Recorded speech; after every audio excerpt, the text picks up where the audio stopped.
Vakar,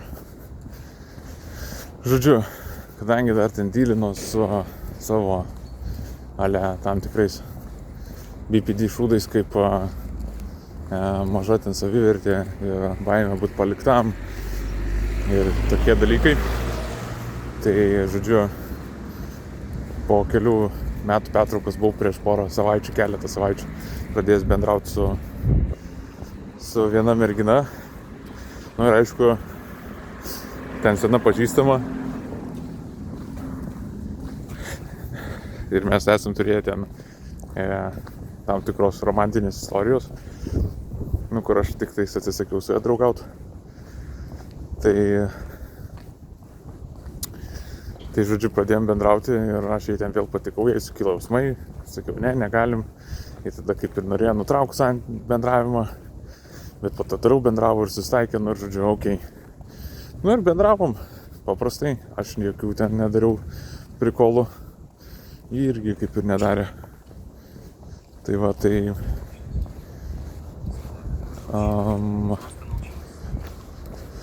žodžiu, ir vakar kažką susirašinėjom.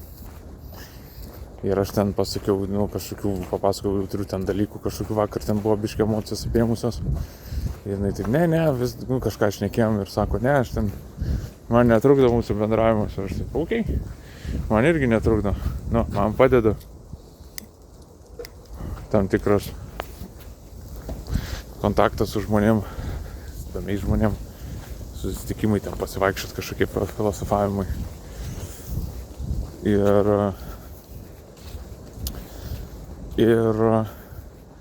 po to vakare kažkokie jai buvo emociniai dalykai apėmė ir aš jai ten pasakiau, kad siunčiu virtualų tipo apkabinimą, laikykis. Ir po to gavosi, kad, žodžiu, jie visgi parašė, kad turim ten sustabdyti bendravimą, nes jinai nesusitvarko su savo jausmais ir panašiai. Aš per daug rūpiu jai.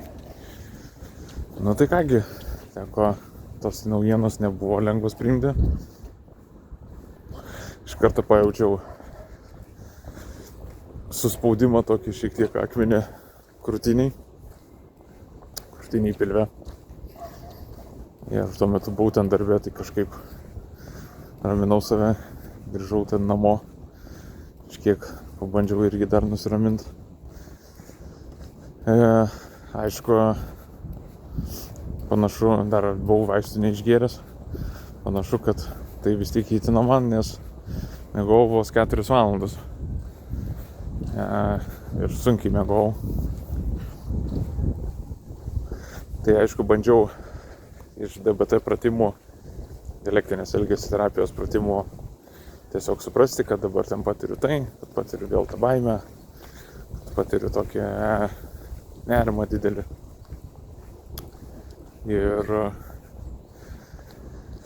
Ir kažkaip būti su tuo ten jausmu. Ir nuvariau į vonę. Biškai dar pajudėjau prieš tai. Nuvariau į vonę. Užsidariau savo, nes čia mano ta saugi zona. Buvau pamiršęs, kad šiandien turi atvykti, paimti iš manęs ten buitinių prietaisų. Tai skambino, šokau iš vonios, greit rengiausi ir viską dėjau, tai toks buvo greitas gyvenimo priminimas, kad reikia judėti čia ir kažką daryti, nieks nestovi. Tai va, šokau, atidaviau, tai vienas iš listo, ką pasidaryti namuose, padaryta. Tada daug sėdėjau, daug filosofavau apie tai, kad turiu baimę pasveikti, turiu baimę patirti, taip sakant, pilnatvę, nes pilnatvėje man nieko netrūksta, kaip ir pats save paaiškina žodis. Tai nieko netrūksta ir dabar gal pagrindė sakyčiau, jog ten trūksta žmonių, Bet jeigu ten per terapiją ar per kažkokias praktikas, taip sakant,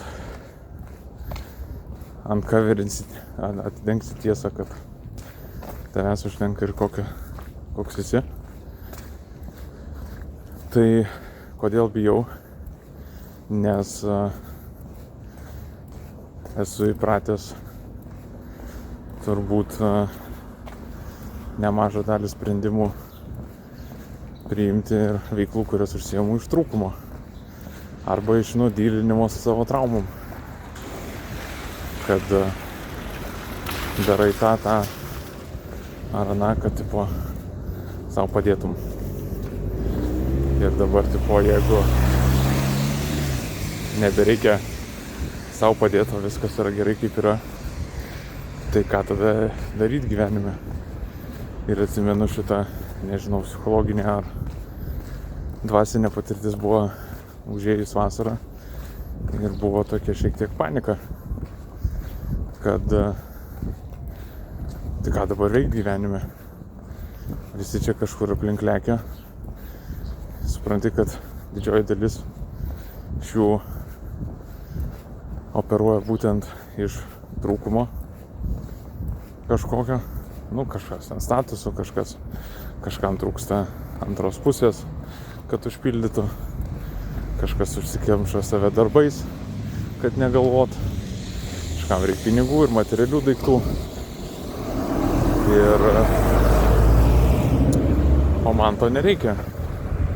Ir, kaip ir ale atsakymas yra, kad norai nedingsta, tik jie tampa autentiški kažkokie. Bet kiek Intikas pasakoja, tai čia yra ego šūdai. Ir mano ego bijo pasveikti ir kaip reikės tada gyventi, nes tada reikės tipo duoti, kas iš savęs nėra kažkoks blogas dalykas. Ir aš kaip ir turiu tos ir empatijos ir esu pajautęs malonumą duodant ir ten dar kas nors. Bet tu kaip ir nemažą gyvenimo dalį esi įpratęs, kad pas ten kažko negavai ir reikia dabar gyvenime siekti ten tą kažką gauti.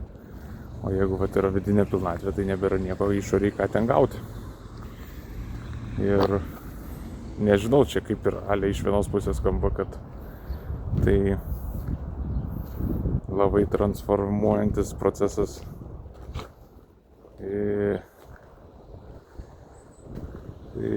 taip sakant, į gerą pusę.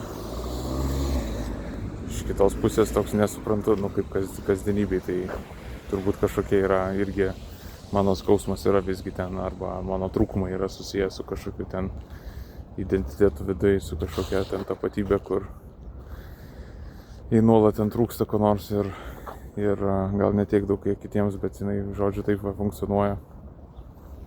Ir baisu tada, kad jeigu nieko nebėra keisti, tai nieko nereikia ten tvarkyti man su savim, tai mano ten galva tada pasimeta, smegenys pasimeta, tai ką tada daryti, jeigu nereikia nieko su savim keisti. Ir neatsiranda kažkokie tie dalykai, ką tada toliau daryti ir tos tada kažkokios tokios tuštumos, taip sakant, ką dienom veikti, kokį darbą dirbti, kokius hobius turėti ar neturėti jų, kaip aplamai planuoti savo kasdieną, kaip, taip sakant, tai nežinau. Ir yra tavo baimė toj nežinomybėj ten būti, kažkokia išbūti, kol kas nors atsiras. Tai nes nieko egoistiškai nenorėti yra visai baisu, neįprasta. Žodžiu, geros dienos ir turbūt gijimo procesas gali būti labai baisus. Nes ten dar vakar turbūt, dar nebaigiau. Vakar dar tai kažką užsivariau, nes ir sesė kažkokius vyresnioji panašius dalykus patiria, tai Išsivariau ten apie tai, kas yra ten Dark Knight of the Soul, kas yra Ego Dissolution ir panašiai. Ir šiaip turintas, viena iš BPD ten yra tas tipo tuštumos jausmas. Tai man taip kartais atrodo, kad ir tas nestabilus savasties jausmas. Tai dabar toks atrodo, kad aš taip kažkaip greit peršoku iš karto į tokį kažkokį dvasinį, kad čia man nieko iš tikrųjų nereikia, nieko man čia nereikia tapti, jokio identiteto man nereikia aiškaus. Ir viskas. Kas nežinau, arba išlaisvins, arba turėtų kažkaip išlaisvinti, arba ne. Tiesiog tai labai sunku kažkaip ir kapitalizme, ir su visais draugais, su dar kažkuo, su šeima, nesupranti, kad jie visi, kaip sakiau, funkcionuoja iš trūkumo kažkokio. Ir o aš dar nerandu kažkaip be pagalbos jėgų, kad galėčiau būti, taip sakant, pats savo fainas ir padėti kitiems. Ir man viskas būtų su to gerai.